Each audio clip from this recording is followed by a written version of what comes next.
Hi hello ನಮಸ್ಕಾರ friends, welcome back to Meghana's cooking channel. ಇವತ್ತು ನಾನು ಒಂದು ಒಳ್ಳೆ ಹೆಲ್ತ್ ಟಿಪ್ಸ್ನ ನಿಮಗೆ ಶೇರ್ ಮಾಡ್ತಾ ಇದ್ದೀನಿ. ವಿಡಿಯೋನ ಎಲ್ಲೂ ಸ್ಕಿಪ್ ಮಾಡದೆ ಕೊನೆ ತನಕ ನೋಡಿ. ಈ ಆಯಿಲ್ನ ಉಪಯೋಗಿಸ್ಕೊಂಡು ಹೇರ್ನ ಹೇಗೆ ಉದ್ದವಾಗಿ ದಟ್ಟವಾಗಿ ಹೇರ್ ಲಾಸ್ ಇಲ್ಲದೇ ಡ್ಯಾಂಡ್ರಫ್ ಇಲ್ಲದೇ ತುಂಬ ಚೆನ್ನಾಗಿ ಬೆಳೆಸ್ಬೋದು ಅಂತ ಈ ವಿಡಿಯೋದಲ್ಲಿ ಹೇಳ್ಕೊಡ್ತಾ ಇದ್ದೀನಿ. ಹಾಗಿದ್ರೆ ಈ ಎಣ್ಣೆನ ಯಾವುದರಿಂದ ತಯಾರಿಸ್ತಾ ಇದ್ದೀನಿ ಹಾಗೆ ಹೇಗೆ ಉಪಯೋಗಿಸ್ಬೇಕು ಅಂತ ಹೇಳ್ತಾ ಇದ್ದೀನಿ. ಈ ಹೇರ್ ಆಯಿಲ್ನ ಖಂಡಿತವಾಗ್ಲೂ ಮಿಸ್ ಮಾಡದೆ ಯೂಸ್ ಮಾಡಿಕೊಂಡು ನಿಮ್ಮ ಹೇರ್ನ ಉದ್ದವಾಗಿ ದಟ್ಟವಾಗಿ ಸೋಂಪಾಗಿ ಬೆಳೆಸ್ಕೊಳ್ಳಿ ಅಂತ ಹೇಳ್ತಾ ಈ ವಿಡಿಯೋನ ಸ್ಟಾರ್ಟ್ ಮಾಡ್ತಾ ಇದ್ದೀನಿ. ನಾನಿಲ್ಲಿ ಬೆಳ್ಳುಳ್ಳಿ ಹಾಗೆ ಮೆಂತೆನ ಉಪಯೋಗಿಸ್ಕೊಂಡು ಈ ಆಯಿಲ್ನ ತಯಾರಿಸ್ತಾ ಇದ್ದೀನಿ. ಬೆಳ್ಳುಳ್ಳಿ ಹಾಗೆ ಮೆಂತೆನ ಕೂದಲಿಗೆ ಹಚ್ಚೋದ್ರಿಂದ ತುಂಬಾ ಯೂಸ್ ಇದೆ.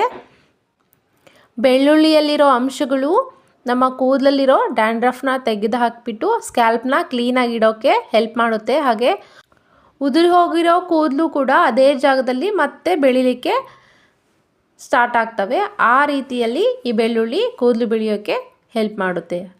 ಹಾಗಿದ್ರೆ ನಾನಿಲ್ಲಿ ಹೇಗೆ ಮಾಡೋದು ಅಂತ ತೋರಿಸ್ತೀನಿ ನೋಡಿ. ಮೊದಲಿಗೆ ಒಂದು ಪಾತ್ರೆನ ಇಟ್ಕೊಂಡು ಸ್ಟವ್ ಆನ್ ಮಾಡ್ತಾಯಿದ್ದೀನಿ. ಪಾತ್ರೆ ಬಿಸಿಯಾದ ನಂತರ ಅರ್ಧ ಬೌಲಷ್ಟು ಕೊಬ್ಬರಿ ಎಣ್ಣೆನ ತೊಗೋತಾ ಇದ್ದೀನಿ. ನೀವು ಯಾವ ಬ್ರ್ಯಾಂಡ್ ಆದರೂ ಯೂಸ್ ಮಾಡ್ಬೋದು. ನಾನಿಲ್ಲಿ ಪ್ಯಾರಾಚೂಟ್ ಯೂಸ್ ಮಾಡ್ತಾಯಿದ್ದೀನಿ.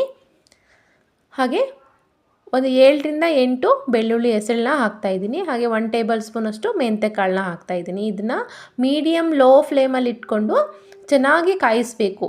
ಬೆಳ್ಳುಳ್ಳಿ ಹಾಗೆ ಮೆಂತೆ ಎರಡು ಕಪ್ಪಗಾಗಬೇಕು, ಅಲ್ಲಿ ತನಕ ಚೆನ್ನಾಗಿ ಬಾಯ್ಲ್ ಮಾಡಬೇಕು.